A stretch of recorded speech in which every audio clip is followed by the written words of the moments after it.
বাংলাদেশের একটি উপজেলা, যে উপজেলা থেকে কন্ট্রোল রুম এমনকি কন্ট্রোল করা হচ্ছে পুরো বাংলাদেশের মাদক নিয়ন্ত্রণ। কি ভাবতে অবাক লাগে? এটাই বাস্তব।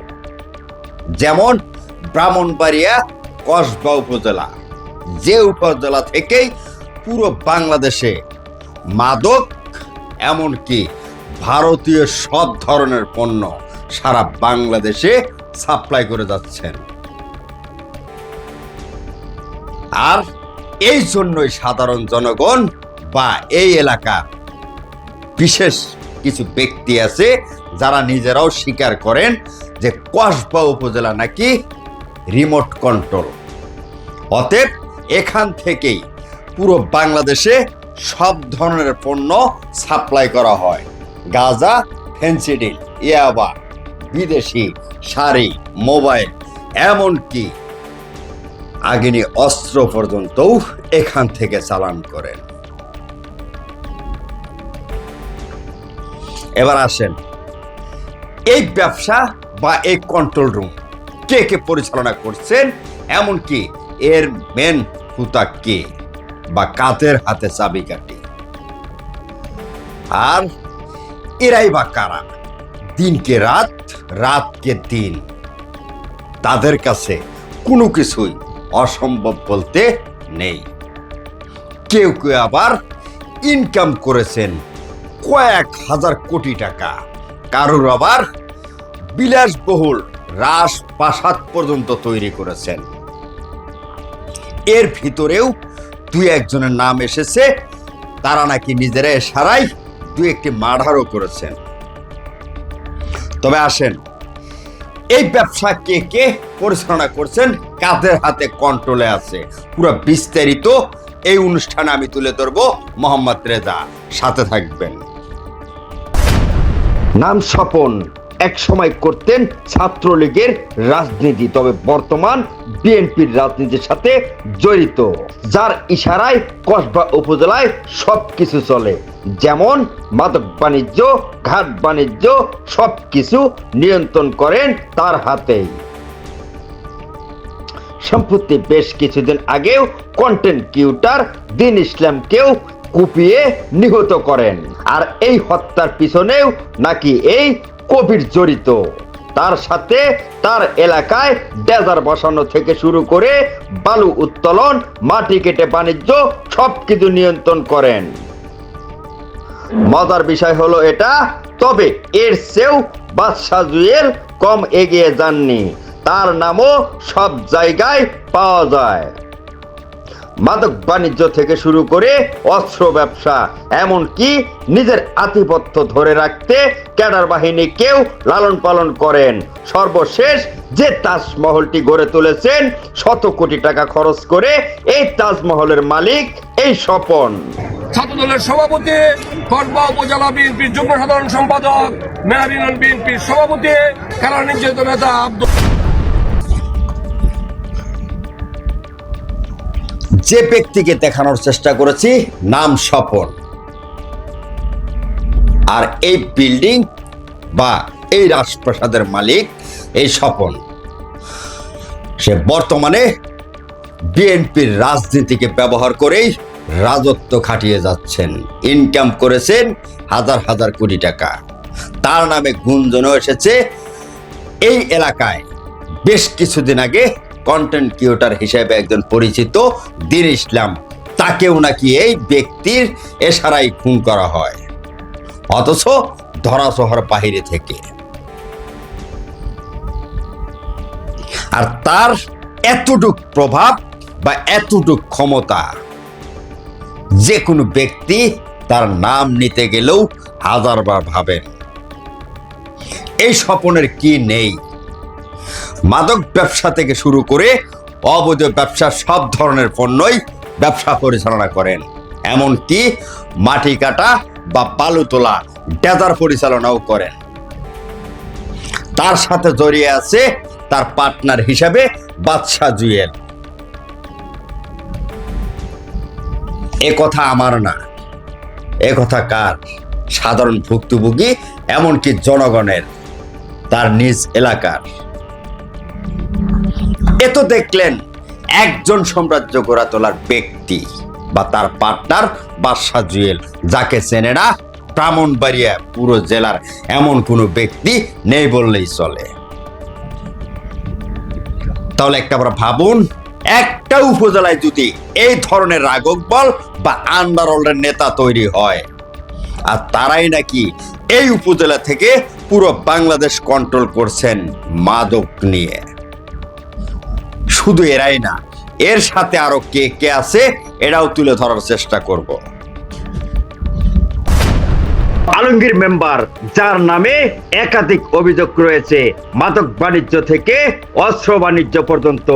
একই ইউনিয়নের বিএনপির সাধারণ সম্পাদক মনির হোসেন, সেও মাদক বাণিজ্য করে কামিয়েছেন শত কোটি টাকা। বিএনপির সাধারণ সম্পাদক মনির হোসেন, সেও মাদক বাণিজ্য করে কামিয়েছেন কোটি টাকা এবং তার নামেও 25টি মাদক মামলাও পাওয়া যায়। এর আগেও তার নামে একাধিক অভিযোগ আসে। তাতে দেখা যায় আয়না ঘরের মধ্যে একজন ড্রাইভারকে আটক করে অত্যাচার করছেন। তবে তার সাথে বিএনপির একজন কর্মীকেও রাতের আধারে গুন্ডা বাহিনীকে দিয়ে বেদরভাবে মারধর করছেন। তাহলে এত কিছু অভিযোগ থাকার পরেও, মামলা থাকার পরেও কিভাবে বিএনপির পদ পদবি পান? আরেকজন ব্যক্তির নাম বলতে চাই, অন্যতম হুতা কবির হোসেন, যার নাম মাঝে মাঝেই কসবা উপজেলায় আসে, কখনো মার্ডারের সাথে, কখনো মাদকের সাথে, বা কখনো লাঠি বাহিনীর সাথে। অতএব তাকে নাকি অন্ধকার জগতের ডন বলা হয়। তার বিরুদ্ধে যদি কেউ কিছু কথা বলতে চায়, তার হাত পাও নাকি মাঝে মাঝে উধাও হয়ে যায়। এই কবির আবার কে, যাকে এক নজর দেখার জন্য আমরাও একাধিকবার চেষ্টা করেছি। তবে এলাকাবাসীর অভিযোগ যে দেখা তো দূরে থাক, তার নাম শুনলেও নাকি সাধারণ জনগণ আতঙ্কে থাকেন। তার বিরুদ্ধেও শত শত মামলা রয়েছে, তাও আবার মাদক মামলা। আন্ডারওয়ার্ল্ড থেকেই নাকি সব নিয়ন্ত্রণ করেন। কসবা, ব্রাহ্মণবাড়িয়া, বর্ডার সাইড সম্পূর্ণ নিয়ন্ত্রণ সে একাই করে।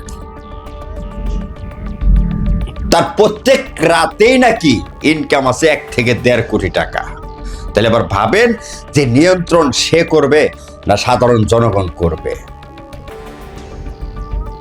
তার কি কি নিয়ন্ত্রণ আছে, কোথায় কোথায় ব্যবসা পরিচালনা করছে, এমনকি বর্তমানে সে কি অবস্থান আছে, তার পদ পদবি কি, তুলে ধরার চেষ্টা করছি। কবির হোসেন, যাকে বলা হয় অন্যতম ভয়ঙ্কর নেতা, এই কবির হোসেন রাতের আধারে নাকি নিজেকে রাতের রাজা ভাবেন। এই কবিরের ইশারায় কসবা উপজেলায় মাদকের দাম দর উঠানামা করে। এই কবিরের বিরুদ্ধে কন্টেন্ট ক্রিয়েটর দিন ইসলামের হত্যার অভিযোগও রয়েছে। তাহলে ভাবুন, এই কসবা উপজেলায় রিমোট কন্ট্রোল কাদের হাতে? 1 নম্বরে রয়েছেন স্বপন, তার সাথে বাদশাহ জুয়েল এবং বিএনপির নেতা মনির হোসেন, তার সাথে পরিচালনা করেন এই কবির হোসেন। আমি আগেই বলেছি, এই ব্রাহ্মণবাড়িয়া কসবা উপজেলা একটা কন্ট্রোল রুম, যেখান থেকে মাদক এমনকি সব ধরনের অবৈধ পণ্য সারা বাংলাদেশে সাপ্লাই করা হয়। অথচ বাংলাদেশের শীর্ষস্থান, এমনকি কখনো কখনো গণমাধ্যমের শিরোনাম হয়ে ওঠে, কসবা উপজেলায় মাদক এত বস্তায় এত কেজি ধরা হয়, কিন্তু বেশিরভাগই রাঘববোয়ালরা ধরাছোঁয়ার বাহিরে থাকেন। তাহলে এবার ভাবেন যে এটাই তো কন্ট্রোল রুম, যে কন্ট্রোল রুম থেকেই সারা বাংলাদেশে মাদক সাপ্লাই করছেন। অথচ তারা আবার ধরাছোঁয়ার বাহিরে। মাঝে মধ্যে 2-1 জনের মাদক বা যে কোনো পণ্য আটক হলেও বাকি প্রত্যেক রাতে হাজার হাজার কোটি টাকার মাদক সারা বাংলাদেশে ছড়িয়ে দিচ্ছেন। তাহলে এদের বিরুদ্ধে কে লড়বে বা কে কথা বলবে? আর যদি প্রশাসনও কথা বলতে চায়, এই এলাকার প্রশাসন কথা বললেই নাকি তাকে সাথে সাথে ক্ষমতার দাপট দেখিয়ে, অর্থের দাপট দেখিয়ে বদলি করে দেওয়া হয়। তাহলে দেশের জাতি বা সাধারণ সমাজ বা অসহায় মানুষ বা সাধারণ ব্যক্তিরা কার কাছে বিচার চাইবে, কার কাছে বলবে? অতএব নীরবতা পালন করে সাধারণ জীবন যাপন করছেন, চোখের সামনে অনেক কিছু ঘটে যাচ্ছে, তারপরও মনে হয় কিছু বলার নেই। কিছু বলতে গেলে হয় মামলা আর না হয় হামলা। এমনও ঘটনা ঘটে মাঝে মধ্যে হাত পা থাকে না, থাকে শুধু শরীরের অঙ্গ। এদেরকে আইনের আওতায় আনতে হবে, আর না হয় আগামী দিন, আগামী ভবিষ্যৎ এই জাতি হারাবে দেশ, আর যুব সমাজ হারাবে নিজের জীবন। অতএব যত বড় প্রভাবশালী হোক না কেন, আইনের ঊর্ধ্বে কেউ না, আইনের মাধ্যমে তাদেরকে শাস্তি দিতেই হবে। মামলা দিলেই, আটক করলেই জামিন নিয়ে বাইর হয়ে আবারও পুনরায় শেষ চালু করেন। তবে একাধিক ব্যক্তি অভিযোগ করেছে নাম পরিচয় গোপন রেখে তাদেরকে দমন করতে হলে সরাসরি প্রশাসনের ঊর্ধ্বতন কর্মকর্তাদের সহযোগিতা লাগবে, বা এদেশের সরকার প্রধান বা সরকারের কাছে আকুল আবেদন করেছেন এই ধরনের মাদক সাম্রাজ্য গড়ে তোলা ব্যক্তিরা যেন অতি দ্রুতই আইনের মাধ্যমে বা আইনের কাছে অবশ্যই শাস্তি পায়। আর না হয় এই এলাকায় আস্তে আস্তে বর্তমানে 60% যে সাধারণ জনগণ নষ্ট হয়ে পড়েছে, আগামী ভবিষ্যতে 100% মানে 100-র ভিতরেই 100ই যুব সমাজ নষ্ট হবে। আমি আগেই বলেছি, আপনার আশেপাশে যে কোনো তথ্য দিয়ে আমাদেরকে সহযোগিতা করুন। আমরা বিগত দিনগুলো যেভাবে তুলে ধরার চেষ্টা করেছি, আগামী দিনগুলো এভাবে তুলে ধরার চেষ্টা করব। ভালো থাকবেন, ভালো রাখবেন। আল্লাহ হাফেজ।